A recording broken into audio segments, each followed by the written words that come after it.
How's the level on your camera? Mic check, testing, 1, 2, 3. Mic check, testing, 1, 2, 3. Mic check, testing, 1, 2, 3. The level sounds better and it's acceptable. However, there is an echo. Let me bring it down a little. Or it's not exactly an echo, but it's a copy of whatever you're saying. It's coming in twice, and the second time it's on some kind of a delay. So I hear every word twice.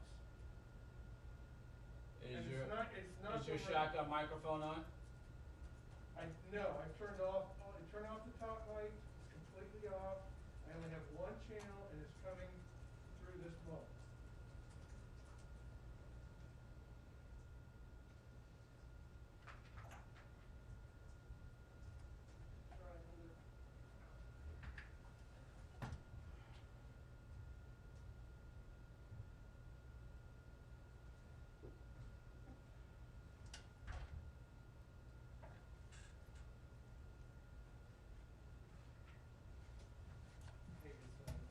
Okay, I brought the audio down a little more. Mic check, testing, 1, 2, 3. Mic check, testing, 1, 2, 3. Okay, wait, keep going. Mic check, testing, 1, 2, 3. Mic check, testing, 1, 2, 3. Mic check, testing, 1, 2, 3. Mic check, testing, 1, 2, 3. Okay, that's good. Okay.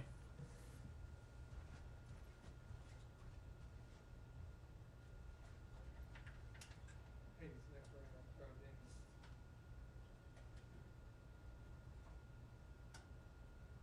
Hey, that last one was good, right? I don't know. Yeah, no, the last one was, okay. All right, we're good. All right. All right, thanks.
Good afternoon. Before I take your questions, just one element at the top. Not about Groundhog. Well, it is about Groundhog Day. It is about Groundhog Day, in fact. Matt, you stole my thunder, but Oh, sorry. today is Groundhog Day. And I raise that not only because it sounds like we're in store for 6 more weeks of winter, nor because, as some of you might allege, I stand up here every day and say the same thing over and over again. I say that as a way to note the fact that this is the 1-year anniversary of the resumption of the daily press briefing at the Department of State. We have literally been doing the same thing over and over again at the department every day. We're here in this room, and we're proud of that. We wouldn't have it any other way. As many of you will recall, it was a pledge of then candidate Biden, long before he was sworn in as president, to resume daily press briefings in his administration. And he made that pledge because it is so fundamentally important in any number of ways. Whether an ally, a partner, a competitor, or adversary, the world needs to know where the United States stands. Just as importantly, the American people deserve to know what their government is doing, what we are doing to protect and to promote their interests around the world, how we're confronting threats and seizing opportunities. That is, after all, why we're here. I also made the point exactly a year ago that the model we set here conveys well beyond our own borders. If the values of transparency and responsibility and accountability are going to be more than just buzzwords in our global engagement, we have to practice what we preach here at home.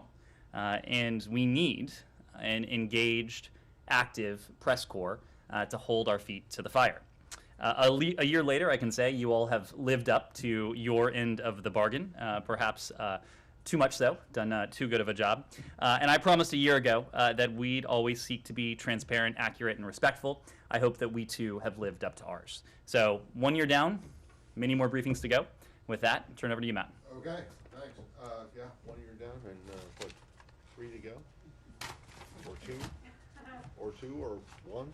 Whatever. Anyway, thank you.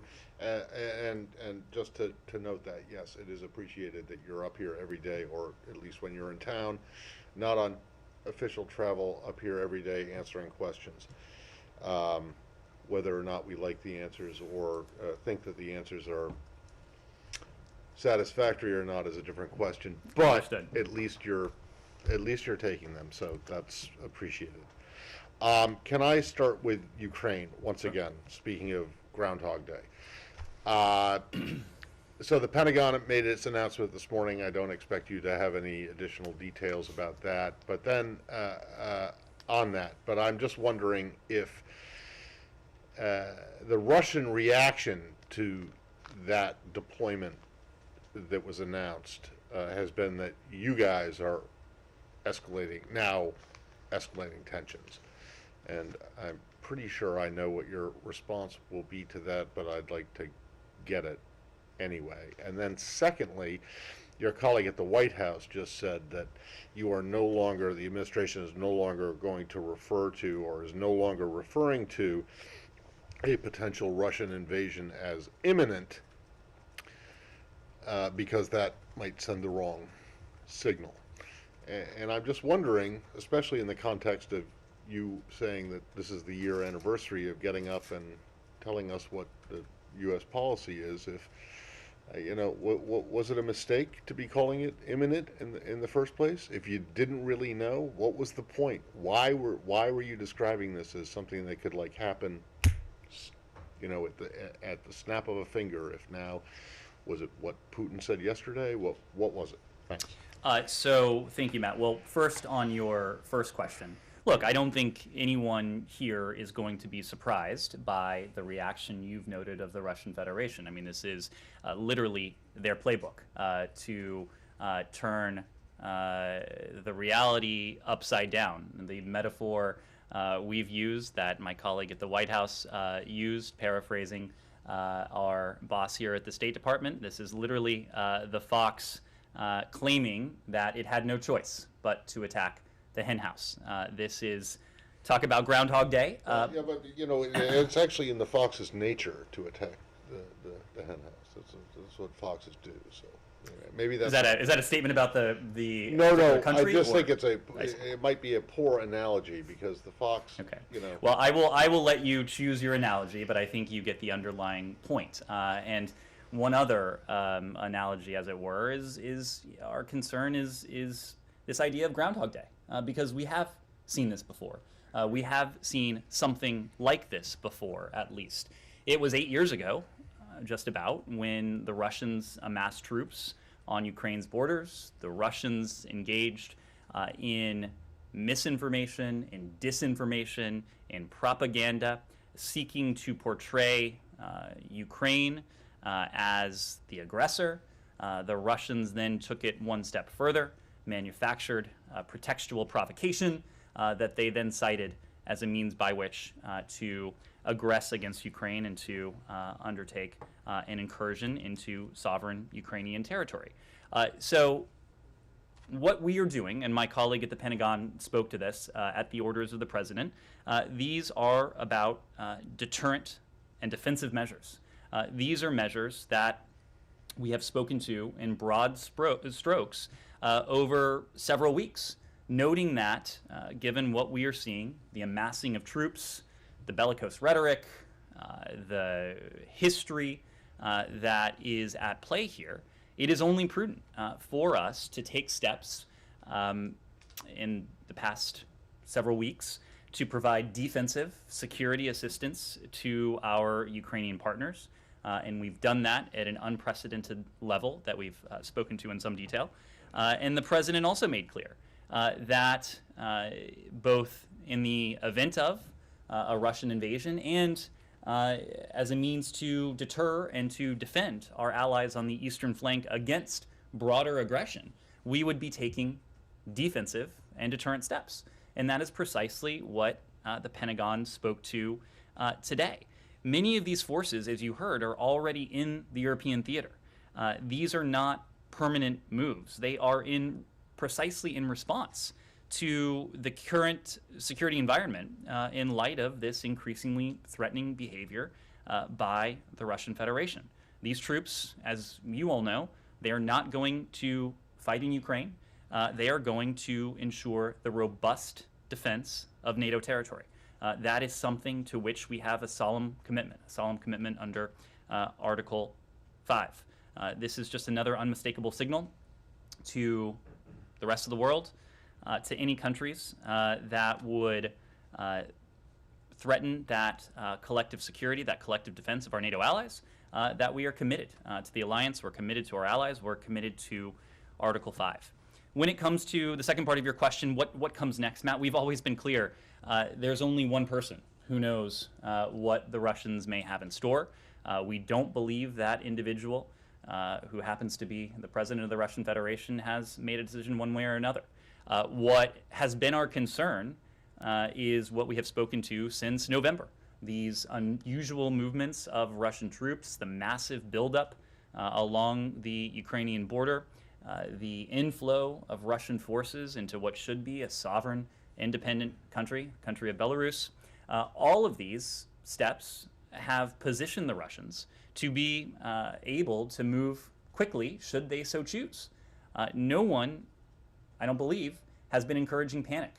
No one has been saying an invasion is a foregone conclusion. What we have been doing is speaking to our concern. It has been a growing level of concern as Moscow's aggressiveness and assertiveness has itself grown. But what we are doing is preparing for that. We are engaging in dialogue and diplomacy just as we pursue the path of defense and deterrence. So you have no, there were no concerns that you're getting people worked up for, not nothing, but getting people worked up and panicking. That's not why you're stepping away from the imminence thing? Matt, what we've been doing for weeks now is far from seeking to sow panic. We have been seeking to explain our concern. And you get a lot of people's attention by saying imminence, and we think that this. Well, is this imminent. is something that should have people's attention. We believe. I'm not that. saying it shouldn't, but you guys very deliberately used those words, like, this could happen, like, in the snap of a finger. And now it seems a little less. So I'm just wondering. I don't think you were going to hear us say this is off the table. I don't think you were going to hear us say this is a foregone conclusion. You will hear us saying, and you have heard us say, that we are taking preparations for whichever path Vladimir Putin chooses. I get that, but I mean, is the decision not to describe this as imminent based on what President Putin said yesterday, or is it based on something else? What is it based on? Or is it based on the complaints from the Ukrainians that you're getting people stoked up and put into a panic? Why? Our language, Matt, is always calibrated to what we're seeing. What we've seen. So it's less imminent now than it was yesterday. I think you were reading far too much into what you may have heard. Humira. Right. So I am actually going to follow up a little bit on that, maybe from a slightly different angle. So you guys were waiting for Putin's remarks yesterday. Obviously, you've monitored it very closely, where he basically blamed the West. And you just said that there is one person and he still hasn't made up his mind yet. So after watching Putin yesterday, the United States still thinks that he still has not made the decision to invade or not. Is that correct? Our assessment has not changed. We've made the point, I alluded to this yesterday, that criminologists in this country and around the world are going to parse every single syllable, every word, every utterance, every sentence that came out of Putin's mouth. If you were to do so, you could find reasons for optimism, you could find reasons for pessimism. For our part, we are not optimistic, neither are we pessimistic. We're clear-eyed about the stakes. We're resolute in our determination to engage in diplomacy if we have a good faith partner on the other side, doing so in tandem with our partners and allies, just as we pursue simultaneously that path of defense and deterrence. So indulge me a little bit more. His comments were pretty defiant, and like he accused the West of trying to lure him into war. You said we're not pessimistic, we're not optimistic. Watching that, did those comments make you a little bit more hopeful about the diplomatic path? I mean, you must have like swung one way or the other. You can't be like, it cannot have happened right in the middle. I'm just not in a position to provide color commentary of the Russian president's remarks. Did you say that people are in this town are not parsing? Well, they are parsing every single word, syllable. That I assume that is the case. So we've gone back to the Soviet reviewing stand school of analysis. I assume you're probably in fact are speaking to some of these people. I know some of you in this room are. But look, Humira, this is the point. There are people here to acknowledge who are watching very closely and listening very closely to what the Russians are saying. We are in the position of knowing something that was confirmed in the Secretary's call with Foreign Minister Lavrov yesterday, that the Russians are preparing a written response to our non-paper. That is a response that will be reviewed and presumably approved by President Putin. That is a response that we assume will convey in detail, in writing, in specific language, specifically where the Russians are, what they are willing to engage in, what for them seems like a viable path, what doors may be closed. It remains our hope, as Foreign Minister Lavrov seemed to indicate yesterday, that there will be an opportunity following the receipt of that Russian response for further diplomatic engagement. We don't yet know the form. We don't yet know the timing. What we do know is that any further diplomatic engagement, which we hope occurs, will be done for our part in the closest of coordination with partners and allies. We hope it is done in good faith by the Russian Federation, but we'll be in a position to judge, and we'll be able to judge based primarily on one criterion, and that is if it takes place in a broader context of de-escalation. We can talk. There are no preconditions to talking, but this diplomacy is not going to go anywhere. It is not going to address our security concerns. It is not going to address the concerns of the transatlantic community, that is to say our allies and partners on the other side of the Atlantic, and it won't address the stated concerns of the Russian Federation if it doesn't take place in this broader context of de-escalation. Did you you have any indication over the past 24 hours when that response might be coming from the Russians? No, there has been, we don't have anything additional to add beyond what we said yesterday in the aftermath of the call.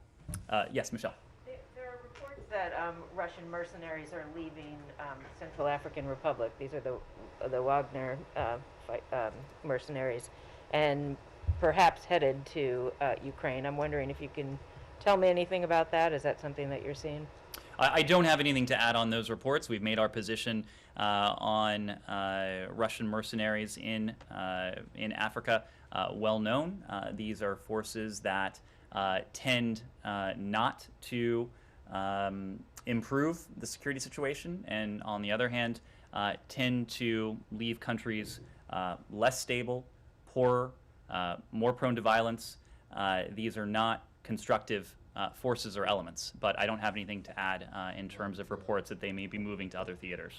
Like Iraq or Afghanistan? Or Kylie. I'm just wondering how the lack of substantial progress on the diplomatic side impacted the decision today to send more U.S. troops to Europe. Kylie, we've made the point that we're going to do these things simultaneously.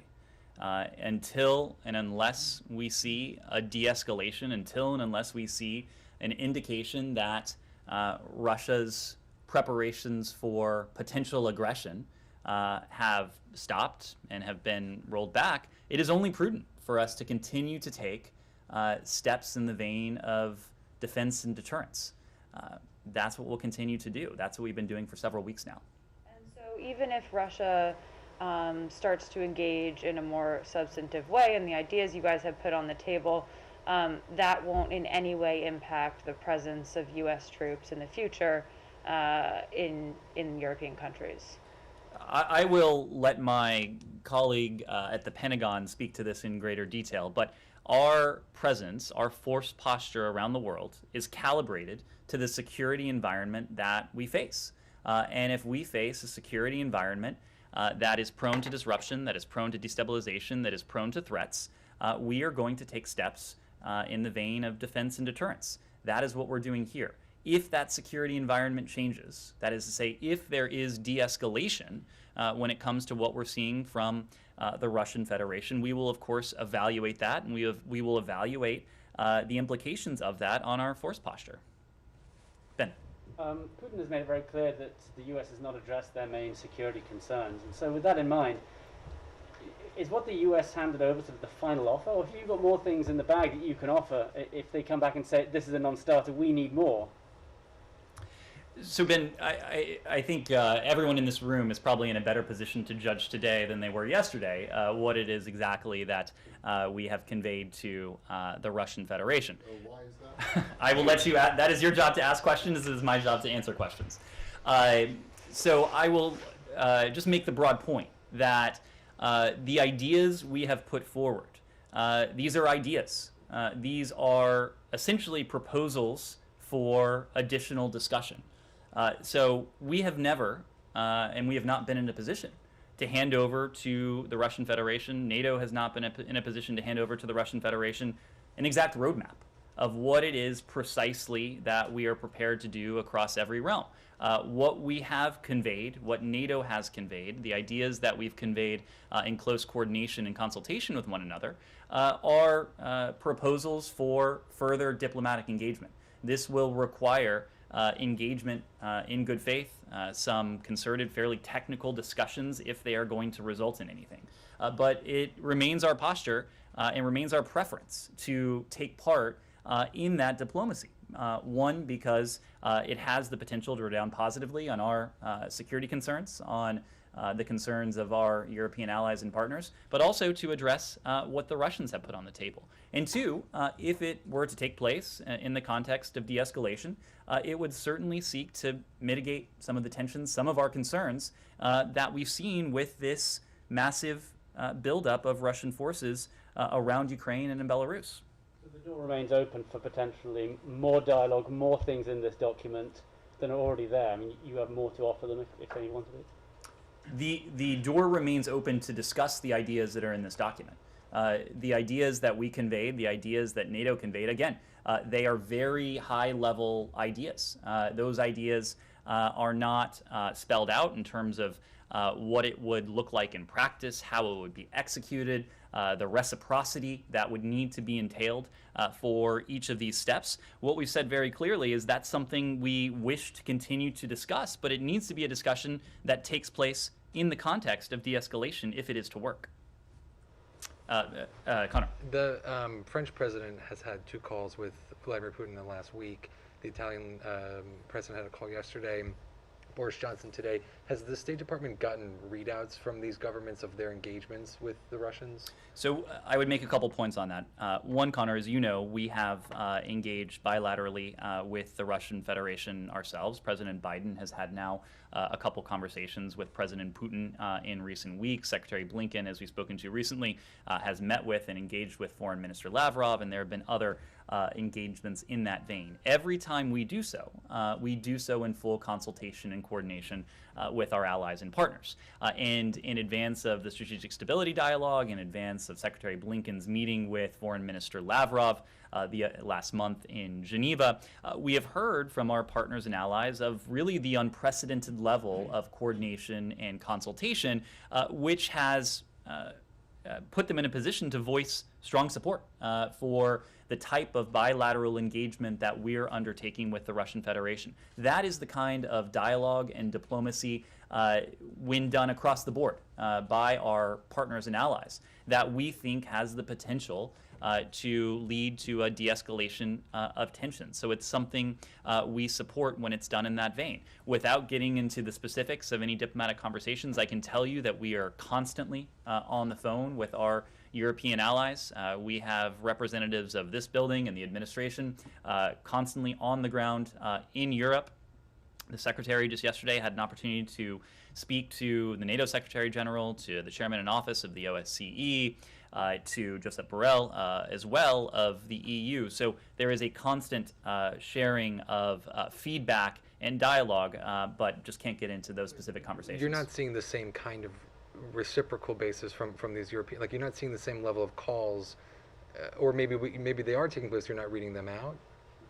We are reading out those calls that take place at the level of the Secretary, but there is a lot that goes on in this building and in this administration that we don't always issue a formal written readout for. So, is there any concern that the President Biden hasn't spoken to President Putin in over a month, and he hasn't had a call with President Macron after his 2 calls in the last week?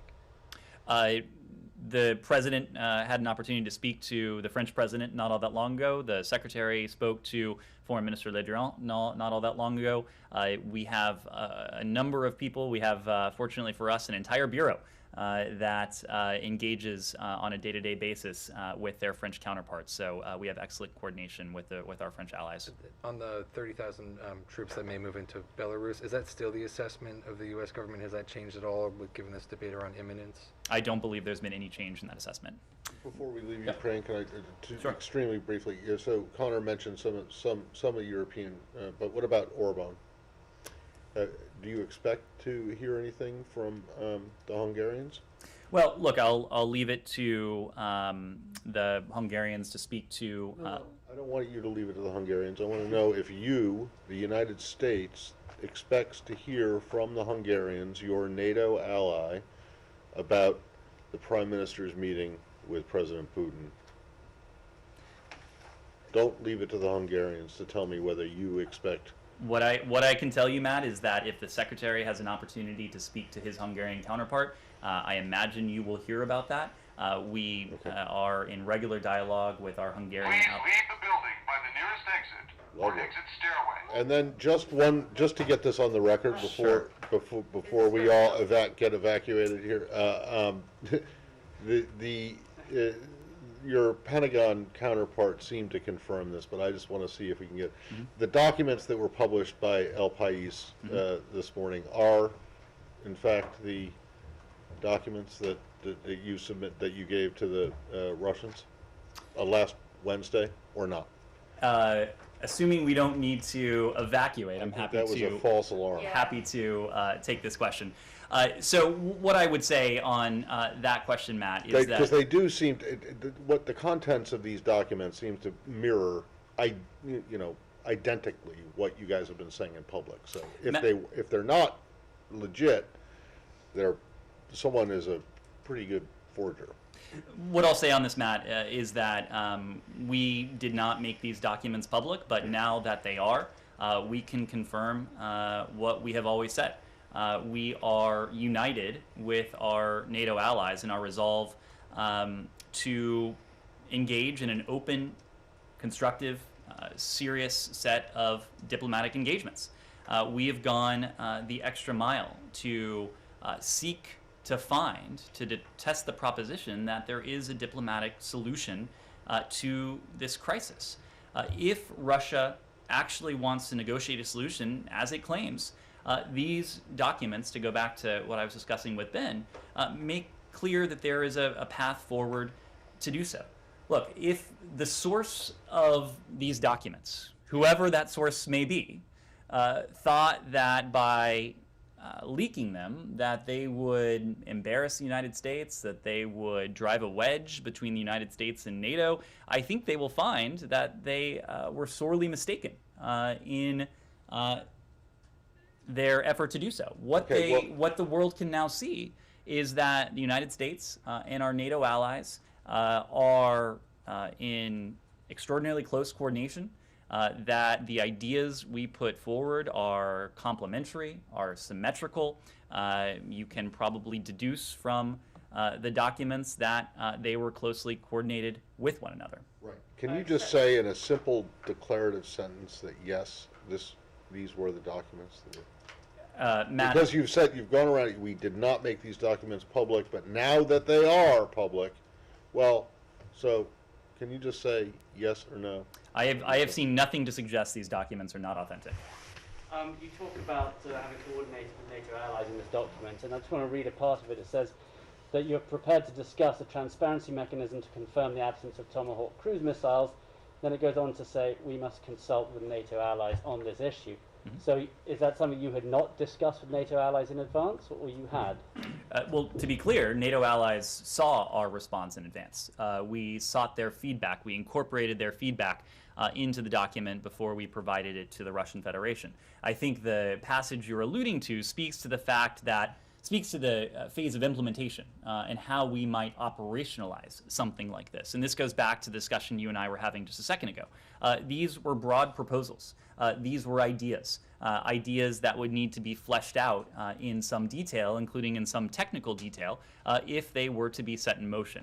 So if that is something that the Russian Federation would be interested in pursuing on a reciprocal basis with the United States, it is something that we are willing to discuss. And if we were to get to a stage where it would be operationalized, that is something we would consult very closely with our NATO allies on. Who haven't we called on? Yes, sir. Paul from AFP. Yes. Thanks. A couple questions. One going back to imminent. It was almost daily. The Pentagon says that Russia is enlarging its positions on the border. That suggests the threat is growing. So is the threat not more imminent? Or is there some reason that the word imminent is dropped that changed that picture? Well, for some time now, Paul, our concern has been that the Russian Federation is in a position to be able to move quickly if it made the decision to do so. With the amassing of forces along Ukraine's borders, with the dispatch of troops and forces into Belarus, the Russian Federation has, for some time now, been in a position to move in a very dangerous and destabilizing way if that decision were made. Okay. Then after these calls with President Putin and discussions, is it possible? Is it right that maybe NATO allies and Ukraine have asked the U.S. to drop the word imminent because it's kind of provocative? Did you do this in response to allies? Everything we have done has been in the vein of defense and deterrence, if not diplomacy and dialogue. Our rhetoric, as opposed to what we are hearing from the other side of the Atlantic, far on the other side of the Atlantic, has been in the vein of defense and deterrence, diplomacy, and dialogue.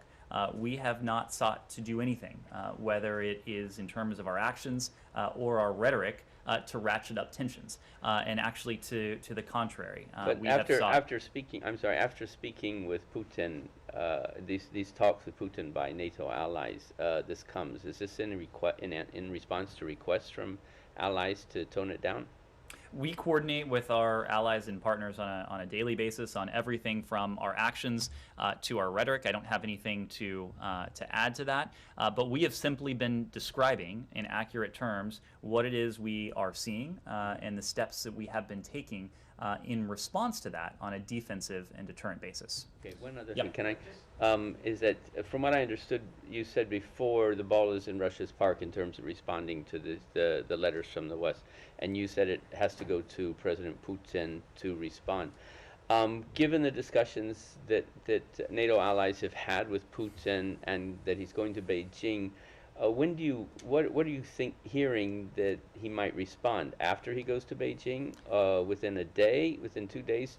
When's the next move going to happen? So just to be clear, I was relaying what we had heard from the Russian Federation. It was conveyed to Secretary Blinken yesterday by Foreign Minister Lavrov that a written response would be forthcoming. It would have carry the imprimatur of President Putin, and we would be in receipt of it. We didn't receive a time frame, but when the Russians are ready and prepared to send it over, we'll be ready and prepared to evaluate it. Will. Oh, yeah. I just wanted to ask about the Minsk process. Russia's ambassador to the UN mentioned both during the Security Council debate and yesterday when they took over the presidency, the Security Council, that pointed out that Ambassador Thomas Greenfield didn't mention the Minsk process while the other Security Council members did during the debate.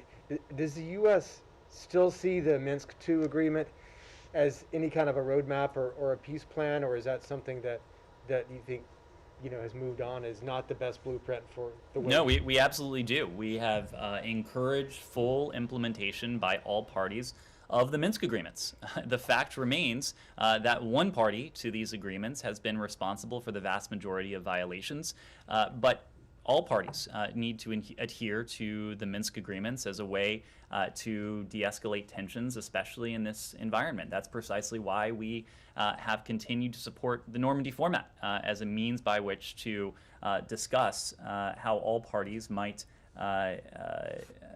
be in a position to fully adhere to the agreements. Quick one on sanctions. The U.S. has talked about massive sanctions and sanctions that would start at the top and go down, but don't you have to calibrate the sanctions to some degree? There's debate in Congress, there's debate among allies about whether the most severe financial sanctions, cutting off, the top Russian banks or the entire Russian financial system, would be something that it would make sense to use even at the beginning. Is that a debate in this administration, whether it makes sense for the U.S. as the kind of guarantor and custodian of the world financial system to some degree to make, to do something, starting literally at the top with cutting off an entire nation's financial system if Russia goes into Ukraine? Well, if you're talking about an invasion, we have been very clear that any renewed invasion would be met with a swift, severe, and united response from the United States and our allies. We have made no bones about that, neither have our allies and partners, including in the formal statements that have emanated from the European Commission, from NATO, from the G7, and from countries on a bilateral basis. The point we have made is that the stakes here and the precedent here could not be more important because we are talking about were the Russians to invade Ukraine, an assault on the core principles that for some 70 years have undergirded the rules-based international order, that has enabled unprecedented levels of stability, security, and prosperity, not only in Europe but around the world. So the fact is that not only are we in a position to enact these swift, severe sanctions, we are ready to, given the stakes of the matter. And yes, you've heard from my colleagues that these sanctions and economic measures would be different from ones the United States government has levied in the past, and on a couple levels, in terms of their scope, in terms of their strength. These would be measures that the United States intentionally did not pursue in 2014, but also in the way they're implemented, because they would start at the top of the escalatory ladder, as we would need to send a very strong signal to Russia and countries around the world that might seek to undermine the rules-based international order, that this is something that the United States and our allies and partners around the world would not countenance. Do you want Congress to tell you what's the top and where to start with the financial sanctions, or does this administration prefer to calibrate its response, to avoid collateral damage? We prefer to continue collaborating and coordinating with Congress very closely, because one of the most important things we can do, and one of the most important things we have done, is to send a message to the Russian Federation that the United States is solidly against and would stand against what Vladimir Putin might have in mind. The United States is united, regardless of political party, regardless of political stripes, and we've seen that message be conveyed. There have been bipartisan congressional delegations that have gone to Ukraine. We have seen bipartisan members of Congress, House and the Senate, speak out very clearly and forcefully, supporting what the administration is doing, but also echoing the admonitions that any Russian invasion of Ukraine would be met with a strong, swift, and united response. Follow up quickly on the Minsk agreement thing. You said again that you want full implementation, but Alexei Danilov, Ukraine's security chief, said yesterday in an interview with the Associated Press that fulfilling those obligations, that fulfilling the Minsk agreements, would mean destruction for Ukraine, and he said it was impossible for them to do so. Do you have any response to that? Why is he wrong that it would destroy the country? The Minsk agreements, and we've heard this from Ukrainian leaders as well, they do provide a blueprint that would serve to de-escalate tensions. The fact is that one party is primarily responsible for most of the violations, and that's the Russian Federation. But the Minsk agreements as a whole were negotiated in good faith. They were signed onto by the parties, and we continue to believe, along with our European allies and our Ukrainian partners, that they do provide a blueprint to de-escalate tensions. Yes? Kim Dozier. I wanted to change subject for a minute. So I understand the Senate Foreign Relations Committee is holding a classified hearing today on Afghanistan. So I wanted to give you a chance to give us an update on Afghan evacuees. Not just the American citizens, legal permanent residents, and those who've already had approved SIV applications, but the would-be evacuees are still stuck inside Afghanistan, who can't start their P1 or P2 process until they physically leave the country. I've spoken to a number of volunteer groups. They've manifested entire plane loads of people, but they can't find third countries willing to take those people. And those third countries, according to diplomatic go-betweens, have said the State Department has actively discouraged them from taking these Afghans. So I want to hear your take on that, and do you encourage other countries to allow these people in so that they can be processed? So, Kim, first, to take a step back, you heard from us during the course of the U.S. government evacuation prior to August 31st and the end of the U.S. military mission that our commitment to American citizens who chose to remain behind or who were not able to leave at that time, to lawful permanent residents, to Afghans to whom we have a special commitment, would be enduring. And I think over the past several months, you have seen us make good on that pledge. When it comes to U.S. citizens and lawful permanent residents, we have directly relocated nearly 1,000.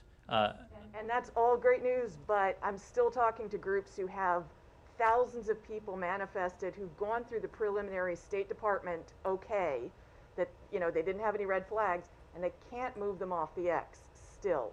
And they say when they reach out to the State Department, they get silence.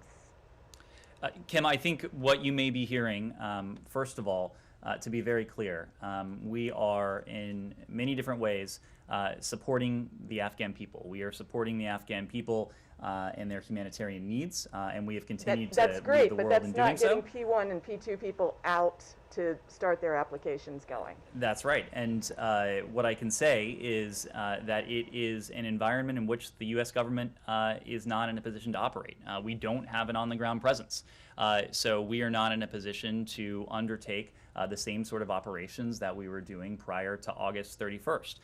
As you know, we have an entire office here, the so-called CARE team, whose mission it is to work with a number of stakeholders, including private groups, working with them, doing all we can to support their efforts, working in turn with third countries, many of whom, and more than 24 of whom during the evacuation and the weeks after showed extraordinary generosity in hosting Afghans, and many of these countries are still hosting Afghans who were relocated. That is something we continue to support.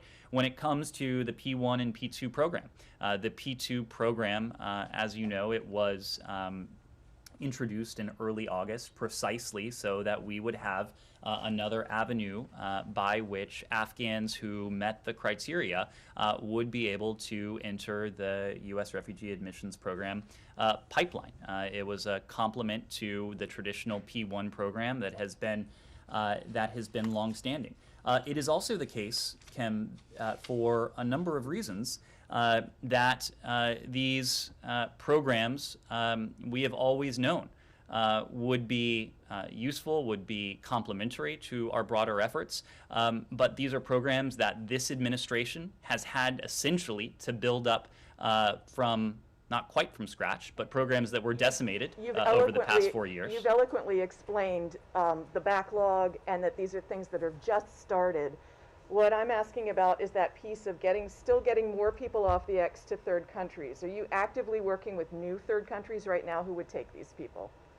We are actively working with a number of countries in the region, in the Middle East, around the world, as we have been. I believe over the course of this operation, these are countries spread across 4 continents who have displayed this extraordinary generosity in hosting Afghans. There are many pieces to this equation. Part of it is impressing upon the Taliban the imperative that they live up to the right of free passage. Part of it is the operational component, ensuring that there is a means by which, usually by air, for individuals to depart Afghanistan if they so choose. There's the charter element that goes along with that. There's a long-standing effort that some of our partners are working on with the Taliban to get Kabul International Airport stood up to regularize the flow of civilian aircraft in and out of Kabul. There is the refugee pipeline, there's a third country pipeline. So yes, there are many pieces to this, and it is impossible to say that one piece is the weak link. We're working on all of them. We're working on all of them because we have a commitment to American citizens, to lawful permanent residents, to Afghans to whom we have a special commitment, Afghans who primarily have worked for us over the years, but also we do have these so-called P1 and P2 programs as part of the U.S. Refugee Admissions Program that this administration has prioritized. In the case of the P2 program, it's a program that we specifically stood up, knowing the needs of the Afghan people. I say all of that not wanting to discount what it is that we are doing as the world's humanitarian leader for Afghanistan to support those many Afghans, millions of Afghans, who remain in Afghanistan and who are in need of nutrition, in need of shelter, in need of the provision of health care and other basic human needs. Those Afghans are Afghans who are also benefiting from the generosity of the American people, but who are also benefiting from our leadership on the world stage. encouraging countries around the world to raise their ambition when it comes to humanitarian donations, when it comes to what they are doing on behalf of the Afghan people on a financial basis, but also on a political basis, to make very clear to the Taliban that there needs to be unhindered humanitarian aid and access, that they need to respect the basic human rights of the Afghan people, and they also need to respect the commitment they have made, to your point, to allow safe passage and freedom of movement for Afghans who do wish to leave the country. And of course, you did get women partially back to school today? This is something that we have been pressing for. I know that there have been various statements made by the Taliban. What we'll be watching for are the actions and the follow-through when it comes to the rights of women, the human rights of Afghanistan's women, girls, its minorities. It's something that we have prioritized to a great degree. I know that our special representative for Afghanistan, Tom West, in every engagement he has had with the Taliban, has raised this question of human rights and specifically the rights of women and girls. We have a senior official here in our Office of Global Women's Issues, Rina Amiri, whose sole job it is to focus on the human rights of Afghanistan's women and girls. As you know, she was recently in Oslo with Tom West, where this was a core point of discussion with the Taliban. The Taliban are under no illusions about the priority we attach to this issue, the priority we have attached and we will attach going forward. Yes? Also newspaper. Your colleague at the Pentagon announced some military support to the UAE in response to the recent Houthi attacks. What can the State Department politically offer, since the President Biden promised to hold the Houthis accountable? And I have another question, but after you answer. What kind of security assistance can we offer? The military support.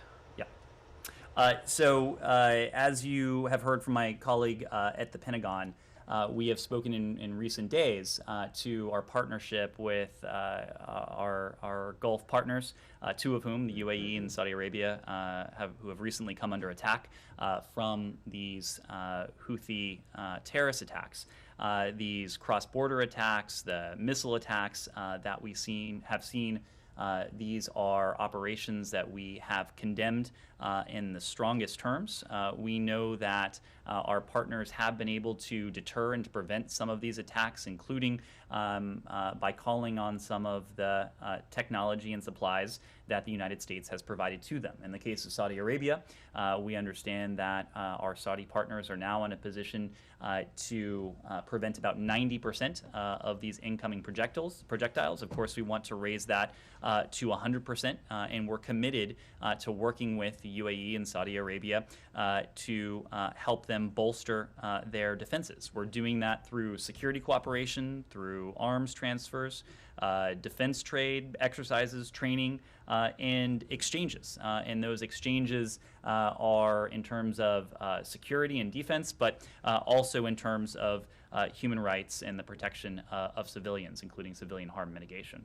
Senator Menendez yesterday warned that Iran may obtain nuclear weapons in 3 to 4 weeks, and he criticized the administration approach to Iran in order to get back to the 2015 deal. What's your assessment in that period of time, and what is your next move in Vienna negotiation? Well, you heard from one of my colleagues just the other day about our concerns that Iran has made in terms of its nuclear program. These are advancements that Iran has been in a position to make ever since the last administration decided to leave the Iran deal, a deal that was verifiably and permanently preventing Iran from ever obtaining a nuclear weapon. When the Iran deal was fully implemented, the so-called breakout time to which you refer was 1 year.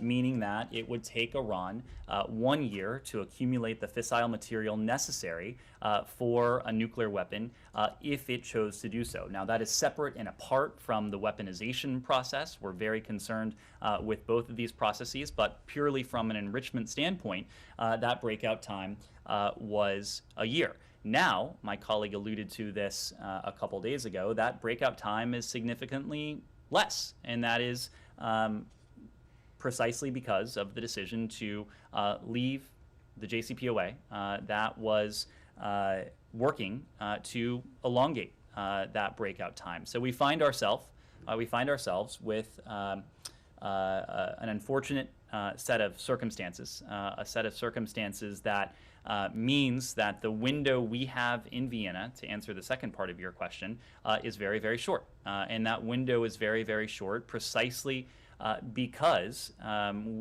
once Iran reaches the point where its nuclear advances have obviated the non-proliferation benefits that the JCPOA conveyed, that's a point at which it will no longer make sense from our national security interests and the national security interests of our allies and partners around the world to pursue a mutual return to compliance with the JCPOA, and we'll have to pursue another course. Yeah, just to be clear, the reason that the breakout time is less than a year now isn't because of anything that any U.S. administration did. It's because the Iranians decided to do it. The reason. No. Hold on a second. The Trump administration pulling out of the deal didn't force Iran to do anything. They've done it on their own. Right? The reason the breakout time can be measured in weeks instead of months is precisely because Iran did not feel encumbered by the deal that the previous administration chose to abandon. You can attribute motive, but they could have done it anyway, regardless. But anyway, they couldn't have. If they did, there would have been severe consequences, as you know. Right, severe consequences similar to the sanctions that the Trump administration put on them, which didn't stop them from doing it anyway. But that's not. I don't want to get into that.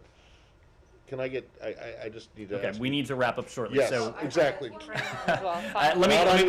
have not taken a question. I've got two Africa ones, but they're we do need to yes please. Thanks. Can I follow up with a few Yemen questions? Friday will mark a year since President Biden announced he was cutting certain support for the coalition while promising to step up diplomacy to end the war. I'm wondering first if you can reflect on a year out whether you believe this administration's diplomatic approach to Yemen is working. We believe that there must be a diplomatic approach to Yemen. We believe that diplomacy is the only durable and sustainable means by which to resolve the conflict in Yemen that has allowed the Houthis to leverage the power vacuum, that has worsened what is by many accounts the world's worst humanitarian emergency, where more than 16 million Yemenis are suffering from food insecurity. You are right that this is a diplomatic challenge that we have prioritized from essentially day one of this administration. One of the first senior personnel appointments that President Biden himself announced when he was here on his first visit to the State Department was the appointment of Tim Linder-King as our envoy to this challenge. So we are committed to this mission. We believe a diplomatic solution is the only way to resolve the conflict. We've always known that a diplomatic solution is not going to be easy. After all, this has been a conflict, in fact, a civil war that has transcended administrations going back almost a decade now. The Houthis' Marib offensive, including repeated attacks on civilians in Marib over the past year, has been the primary obstacle to these peace efforts. And recent events should make it clear that this offensive will bring only further suffering, will only worsen the humanitarian plight of the Yemeni people. Now is the time, we think in coordination with our partners, including the UN Special Envoy, for the parties to listen to the voices of the people and the international consensus calling for a halt to this violence and a resumption of political talks. At the heart, this is a civil war. This is a conflict among Yemenis. and a durable Yemeni-led solution is needed to end this conflict and to reverse the humanitarian crisis. So we are very much supporting the parties. We are working closely with the UN Special Envoy to try to achieve such a diplomatic solution. And then just a quick follow-up. Can you say whether the U.S. has made a decision on redesignating the Houthis, and can you speak to whether sanctions imposed this year on individual Houthi leaders have been at all effective in creating leverage or deterring the group? So you heard from the president last month now that this is a decision that is under review in terms of the FTO designation of the Ansarallah movement as a whole. But what I will say is that we will not relent in designating Houthi leaders and entities involved in military offensives that are threatening civilians and regional stability, perpetuating the conflict, committing human rights abuses or violating international humanitarian law, exacerbating the humanitarian crisis, or seeking to profit from the suffering of the Yemeni people. We've taken a number of such actions, including in recent weeks and months alone, and I suspect we will be in a position to take additional action given the reprehensible attacks that we've seen emanate from Yemen, from the Houthis in recent days and weeks. Connor. You've condemned those attacks from the Houthis. You've condemned their Marib offensive. Would you take this occasion to condemn the Saudi coalition strikes in the last week and a half, including the one that appeared to take out Yemen's internet connection, the other that killed scores of Yemenis in a prison, including several migrants? Connor, we issued a statement in the Secretary's name on this just several days ago, and we made a point that the escalation in violence, including the attacks that have emanated from the Houthis and the deaths of potentially civilians and non-combatants, it is something that we are deeply concerned about. Concerned though, but you've condemned specifically these things from the Houthis. Do you condemn these kinds of Well, airstrikes? I think you have to distinguish them. One is an intentional effort to target civilians and civilian infrastructure in a third country. Another is an effort to take on a threat that our Emirati and Saudi partners face from the Houthis. So I think you have to distinguish these on an analytic level. But in our engagement with our partners, we continue to stress the need to prevent civilian harm, the need to protect civilian life. In these operations, we've also taken steps to end our support for our offensive support to the coalition, but we continue to engage our partners on this. That phrase, though, deliberately targeting civilian infrastructure, could equally be applied to the airstrike that took out Yemen's internet connection. Connor, we have had these discussions with our partners. They know the importance we attach to the protection of civilian life, the protection of civilian infrastructure, but I think you have to distinguish between terrorist attacks and operations seeking to dismantle threats to Saudi and Emirati security. Just to super quickly go back to Ukraine, because Connor's question made me remember about Turkish President Erdogan is going to Ukraine tomorrow. Do you guys find that useful? I realize that you have been in touch with a number of European leaders about Ukraine, but there hasn't been the same amount of traffic with Turkey, which has offered to mediate this crisis. They have a complicated relationship with Russia, but also selling drones to Ukraine. Do you find this trip useful?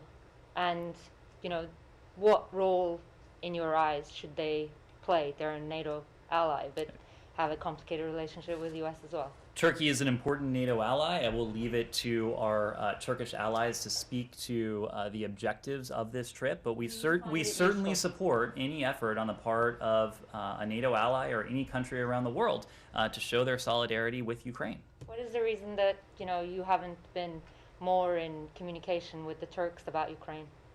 I think is it because of the strained bilateral relationship? You will have seen that in every engagement we have had, including our recent engagements with the Turks, we have raised Russia. We have raised Russia and Ukraine. Turkey is a valued NATO ally. Turkey is a member of the NATO alliance. Turkey has signed its name to the very strong statements that have emanated from NATO on this question. We need to wrap up very quickly here. Yes, sir. I haven't taken a question. I'll move to India.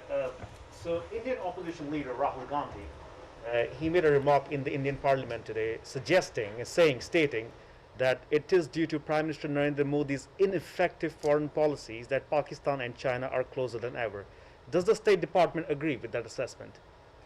I will leave it to the Pakistanis and the PRC to speak to their relationship. I certainly would not endorse those remarks. Okay, and follow up to that, why do you think Pakistan is working so closely with China? I mean, do you think they feel abandoned by the U.S.?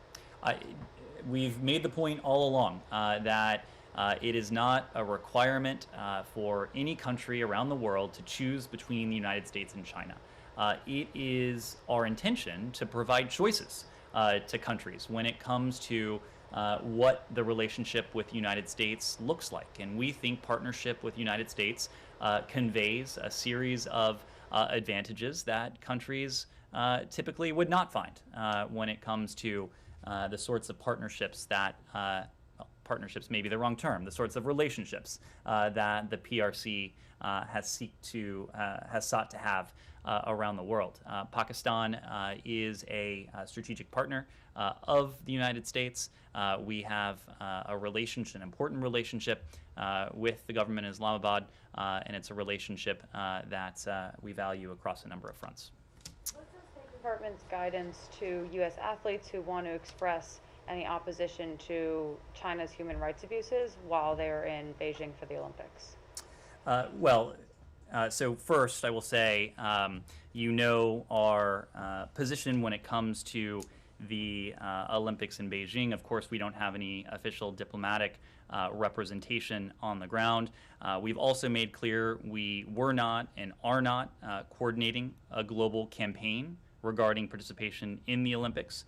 We know that the PRC uses disinformation to veil ongoing genocide in Xinjiang and other human rights abuses.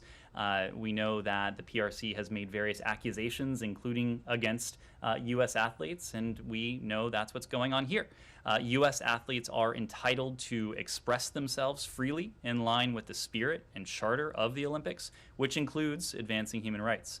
We call on the PRC to respect human rights and fundamental freedoms, including that very freedom of expression. And just when and where are U.S. athletes allowed to do that while they're in Beijing? Because the IOC Rule 50.2 says that they can't publicly demonstrate while they're at Olympic sites or venues, but it seems to leave open interpretation for places outside of those sites or venues or on social media. So are American athletes allowed to use those venues to express opposition to Chinese human rights abuses? I will reiterate precisely what I said. U.S. athletes are entitled to express themselves freely in line with the spirit and charter of the Olympics. Can I just say, do you have any more specificity on the Burkina Faso situation in terms of the amount of aid that you have put on pause, whether a decision has been made about whether it was a coup or not? And then also, I'm just wondering if you have an update on Guinea-Bissau. I don't have an update in terms of our provision of aid to the government of Burkina Faso. As you and I discussed yesterday, we have put a pause on most of that assistance that was going. Can't tell me how much? I cannot. Okay. Very quick last question. Yes. 3,000 U.S. troops that are being deployed to Europe. That's a U.S. deployment. Why not wait till NATO activates its defense forces? As we said, we can and will do both. So you heard from my colleague at the Pentagon that this is, as you said, a U.S. deployment. This 3,000 service members that you noted is separate and apart from the 8,500 U.S. service members who are at a heightened state of readiness and who can be called upon by a decision by the North Atlantic Council. Thank you all very much.